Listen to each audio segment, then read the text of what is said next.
I'm Brandon Bartell, Senior Environmental Graphic Designer here at Pophouse. Since environmental graphic design has been offered as a core service, I feel that our clients have a better understanding of the value we can bring to their projects. It's evolved to become an artful necessity within the space. So everyone has their values and their mission, and you want to rally people around those things. And so we design in a way that talks to the truth of what the brand is.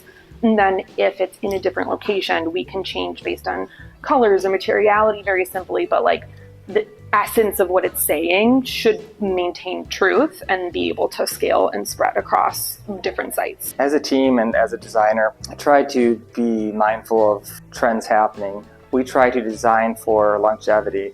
We lean into our designs with more of an art-forward approach. We really look at each brand and pull the essence of it out. One of the great benefits of working at Pophouse is that we have a strong team of diverse designers to pull inspiration from. Our strengths balance each other out really, really well. So we go through 3 stages. There's like the narrative pre-design, and then design development, where we're like putting pen to paper, seeing the project through, have our revisions, and then going into bidding and construction administration. In the narrative phase, that's really where us and the clients align on what we're expecting to see within the space. They like to tell our clients that everyone has a vision of what this is going to look like, and that phase is for us to like get all the information so that when we start putting pen to paper, we know what the pieces of the puzzle will be and then how we're dispersing them throughout the space.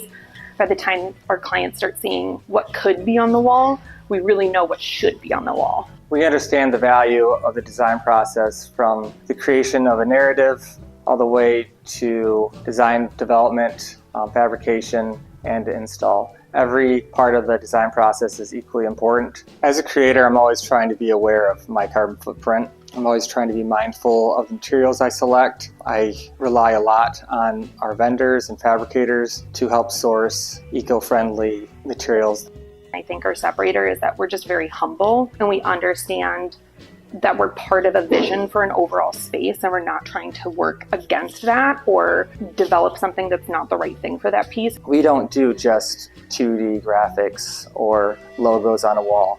We create experiences, we tell stories. We really strive to make a strong connection with the company, the brand, the culture within the space.